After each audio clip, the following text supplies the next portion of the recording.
Olá, olá a todos! Como vocês estão? Mais um vídeo de MLB aqui respondendo suas dúvidas. Muita gente tem aí dúvidas antes de começar a assistir beisebol, assistir um jogo ou outro e fica com essas dúvidas na cabeça. Então, justamente para tentar popularizar mais o esporte aqui no Brasil, a gente vai responder algumas dúvidas. Tem umas ou outras da temporada, tá? Eu estou gravando no dia 1º de maio, porque eu vou viajar e então estou gravando com antecedência. E eu fiz uma outra leva de perguntas no Instagram, tá? Eu vou fazer isso de novo mais pra frente. E essas perguntas do Instagram vai ser num outro vídeo quando eu voltar da viagem, tá bom? Vamos lá, meu Brasil. Vamos que vamos. Temos bastante pergunta aqui, vou tentar responder o máximo possível. Aí espero que ajude vocês a darem uma chance para o beisebol. Vamos começar com o Enzo Amorim. Qual a diferença de ter um rebatedor destro e um canhoto e um rebatedor? O lançador, no caso o pitcher aqui, o arremessador, o canhoto é mais raro e o arremessador canhoto tem uma vantagem teórica contra o rebatedor canhoto. Por quê? Por conta do campo de visão, do ponto de soltura da bola e da visão da bola. Então, o rebatedor canhoto, ele tem desvantagem contra o arremessador canhoto. Ele costuma ver muitos destros contra os quais ele tem uma vantagem. Então, muita gente se pergunta, tá, mas o arremessador destro não tem vantagem contra o rebatedor destro? Não, porque esse é o mais normal, né? 90% da população é destra e isso acaba sendo o mais normal. Tem mais porcentagem do que isso de canhoto no beisebol, claro, porque é uma questão de especialização. Então tem esse ponto, né? Se você quer enfrentar um canhoto, muitas vezes você coloca um arremessador canhoto de bullpen para jogar contra ele, tá? Agora, grandes arremessadores abridores da história, ou seja, esses que jogam 6 entradas, mais ou menos, são canhotos. Por exemplo, o Randy Johnson, que é o meu preferido na história. O Anicésio, membro novo aí do canal, quer saber sobre o Chicago White Sox, como bom torcedor dos Bears, Bulls e etc. Ele quer saber um pouco sobre o time, como que anda, faz um tempinho que eu não acompanho MLB. Olha, como eu falei, estou gravando esse vídeo no dia 1º de maio, o Chicago White Sox é a pior campanha da divisão e um dos piores times do beisebol, sem muita perspectiva. Ainda dá tempo de você mudar para o Chicago Cubs. Vem com a gente, vai legal. Tá feia a coisa, tá feia a coisa, né? O time até recentemente ameaçou uma melhoria, indo para playoff e tudo mais, mas assim, arremessador e rebatedor não tem, né? E os que tinham como promessa, como o Luiz Roberto Cubano, não estão indo bem.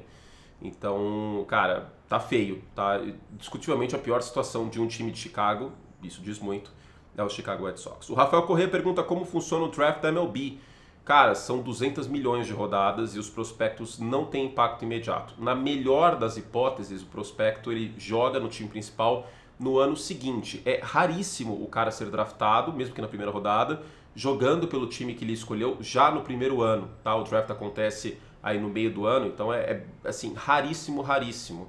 Na melhor dos casos, na melhor das hipóteses, é um draft mais de médio e longo prazo, né? E muitas vezes são jogadores vindos do ensino médio, então com 18 anos, é um cara que vai precisar um pouco mais de amadurecimento, mesmo sem escolha alta, aí vindo do ensino médio, né? Indo do ensino médio para MLB. E aí é engraçado, é curioso, porque tem essas diferenças, né? Porque nos outros drafts não acontece, né? na NBA e na NFL, pelo menos um ano, na NFL são 3, mas pelo menos um ano você fica no college. No beisebol você pode draftar direto um cara no ensino médio. E aí muitas vezes ele está cru tecnicamente. O Servilho pergunta aqui qual a diferença entre os arremessos, sliders, sinker e como identificá-los. Você identifica justamente por 2 fatores. Primeiro, a velocidade. É quase impossível você ver uma slider de 98 milhas por hora, tá? Pela pegada na bola e pela mecânica de lançamento é quase impossível. E pela rotação e tudo mais, né?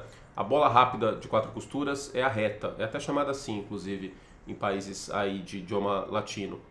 Ela não tem quebra, embora algumas bolas rápidas tenham um pouco de movimento, mas ela não tem quebra e ela é a velocidade mais rápida. A sinker, o próprio nome diz, sink, ela afunda. Ela tem uma velocidade alta, geralmente acima de 90 por hora, milhas por hora, mas ela quebra no final. A change-up é até uma expressão muito usada no inglês, né? I'm gonna throw in a change-up, ou seja, lançar algo que ele não está esperando. Ela tem trajetória de bola rápida no início, só que ela é mais lenta e ela quebra no final para baixo. A slider, ela desliza, daí o nome slider, ela desliza para o lado oposto do braço dominante do arremessador. Então, um destro, a slider quebra para a esquerda, um canhoto, a slider quebra para a direita.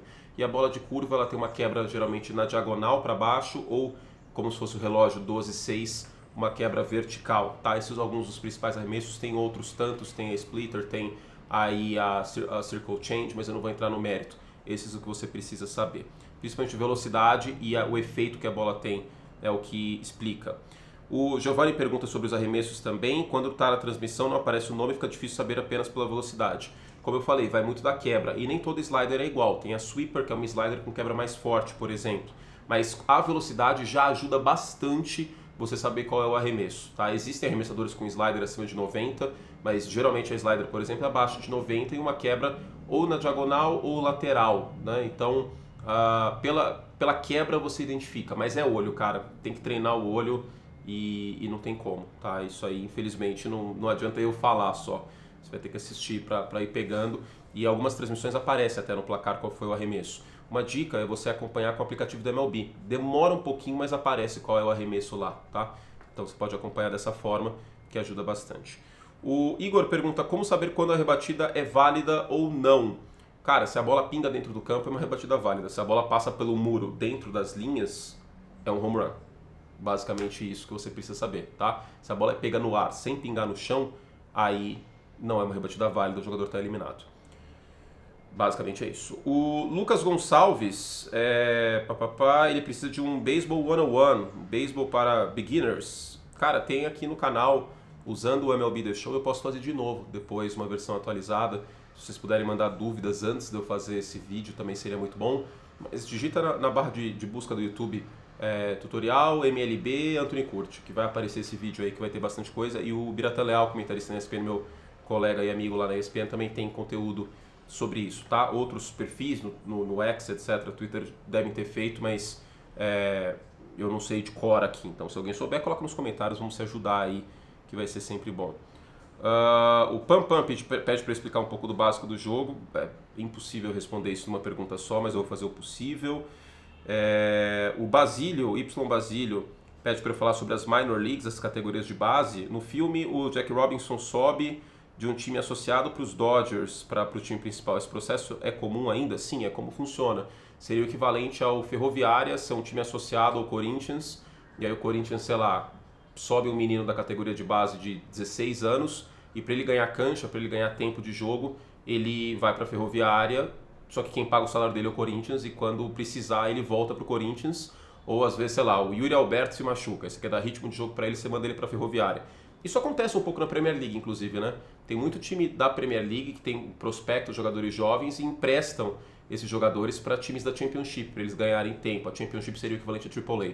Então sim, ainda acontece, tá? Alguns times de minors são propriedade das equipes principais, mas o normal é que esses times sejam associados aos times principais, tá? Então, quem paga o salário é o time principal, mas a viagem e tudo mais, quem paga é o time de AAA e AA, que seria grandissimamente equivalente à segunda divisão e terceira divisão.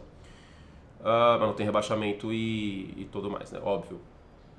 Léo Terra, quando o assunto é o walk-off, ele é considerado somente quando a vitória vem por home run, ou pode acontecer por corrida também? Também por corrida, tá? Se é o home run, é o walk-off home run, como aconteceu no último jogo que eu comentei antes das minhas férias, Seattle Mariners e Atlanta Braves. Teve um walk-off com home run. Rafael Lourenço, não lembro disso, então vai a pergunta. Todos os jogadores são obrigados a rebater ou podem ficar de fora? Agora a gente tem a regra do rebatedor designado na Liga Americana e na Liga Nacional. Então o arremessador não rebate. Os outros têm que rebater. No lugar do arremessador na ordem de 9, você coloca um cara que só entra para rebater e em compensação ele não defende. Ele não entra para defender. Isso acaba sendo muito útil, primeiro para ter um jogador a mais na folha de salário dos times, né? Isso é bom para os jogadores, mas também muitas vezes para descansar um jogador, para colocá-lo só para rebater, né? Ele não joga defendendo, por assim dizer. E muitos times usam um cara que é muito bom rebatendo só para isso e que se dane o resto. Então, especialmente na Liga Americana.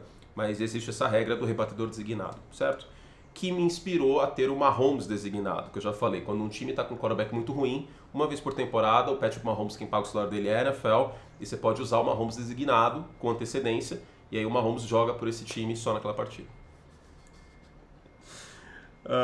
O Pedro Gozdzuk, qual a equivalência de ter, da NFL, de ter um time com Mookie Betts, Shohei Ohtani e o Freddie Freeman? Seria o equivalente a você ter Tyreek Hill, Justin Jefferson e Patrick Mahomes. Não é exagero. Ou Tyreek Hill, ou sei lá, para não chutar o pau da barraca com... Se bem que sim, o Mahomes nesse caso seria o Ohtani. Seria equivalente a você ter um time com Patrick Mahomes, Justin Jefferson e Christian McCaffrey. Seria isso, basicamente. João Paulo, pode trazer umas curiosidades, tipo pitchers com mecânica mais estranha, como o Tyler Rogers, que lança submarino, né, de baixo para cima. Então, cara, eu acho que isso aí serve mais como reel, né, na rede social vizinha, e não como vídeo um pouco mais longo aqui. Mas eu vou pensar com carinho nisso. Thalys Eduardo, os estádios têm tamanhos e características diversas? Não existe padronização? Não, não existe. Como antigamente acontecia bastante no futebol, né? Que, sei lá, o Morumbi tinha um campo muito grande, a Vila Belmiro o campo era menor, existem essas especificidades. Por exemplo, o Coors Field do Colorado, que está a 1,6 km de altitude, para compensar isso e o ar rarefeito, a bola viaja mais, é o maior campo externo, é a maior distância do home plate, onde o cara rebate, até da batter box, né, até o muro do campo externo. Muitas vezes isso não ajuda. Em Boston, por conta do terreno que você tinha para construir o Fenway Park, você tem aí um campo esquerdo muito mais curto e para compensar um muro verde bastante alto, que é o Green Monster. Então, não existe padronização. E os times muitas vezes montam elencos com base nisso. Então, eu vou dar um exemplo. Se você tiver um destro que rebate com força e muitas vezes o cara tem um festival de bolas voadoras, ter ele no Boston Red Sox vai ser muito útil, porque ele vai ter muita bola que vai bater no Green Monster, vai cair no chão, vai ser bola viva, e que em outros estádios seria flyball e eliminação. Tá? Então, tem isso. Um fator negativo é que o Colorado Rockies tem muita dificuldade de atrair arremessadores na free agency, porque nenhum arremessador quer jogar lá, é muito mais difícil, é um campo minado para arremessadores. Canhotos no Yankee Stadium costumam ter vantagem, porque o campo direito é mais curto, né? O canhoto costuma bater mais para a direita, o destro bater mais para a esquerda, é mais difícil bater a bola para o campo oposto. Então, os times muitas vezes montam os seus elencos em função disso, tá? Então não existe uma padronização, todo campo tem que ser igual, todo estádio tem que ser igual. Deodato Music, como explicar o balk de forma fácil? Você ludibria que você vai lançar a bola para o home plate, só que não, e aí isso atrapalha o corredor de base de saber se é um movimento justo ou não. E aí tem as mais variadas formas, é muito subjetivo isso, mas seria isso, seria uma cavada de lançamento aí para o home plate, só que acaba não acontecendo, e em função disso você atrapalha quem está em base. Se isso acontecer, falta, e quem está em base ganha uma base. Seguindo aqui, o Servilho pergunta por que a ESPN não transmite jogos dos Red Sox. Cara, eu não sei muito bem o que está acontecendo. Eu acredito que seja porque a gente está seguindo nesses últimos dias e semanas muitos jogos que são a transmissão nacional dos Estados Unidos na MLB Network. E aí eu acho que a MLB Network não tem muitos direitos, vamos dizer assim, não quer incomodar Yankees e Red Sox, que tem TVs regionais muito poderosas, a YES e a NESN. Então, por conta disso, a gente está transmitindo pouco esses dois times. Mas assim que acabar os playoffs, assim que afunilar os playoffs da NHL e da NBA, a gente vai ter mais janela de transmissão, e com isso eu acredito que a gente deva transmitir mais. Yankees e Red Sox são dois times com muita torcida na América Latina e no Brasil. Para quem não sabe, as transmissões são decididas nos Estados Unidos pela ESPN International. E se você viajar para o Chile, por exemplo, ou para a Argentina, o mesmo jogo que está passando no Brasil da MLB é o jogo que está passando no Chile e na Argentina, tá? Então, é importante ter mais Yankees e Red Sox. Eu acho que eu não comentei nenhum jogo dos Yankees esse ano, pra vocês terem ideia. Então, vai mudar, tá? Eu acho que vai mudar em breve, mas é por conta das transmissões nacionais que a gente está seguindo. Por exemplo, sexta retrasada eu comentei Tigers e Royals, que dois times que a gente não passa muito. Mas tem esse lado positivo, eu tô comentando muito time que eu não costumava, né? Tipo Colorado, Detroit, Kansas City.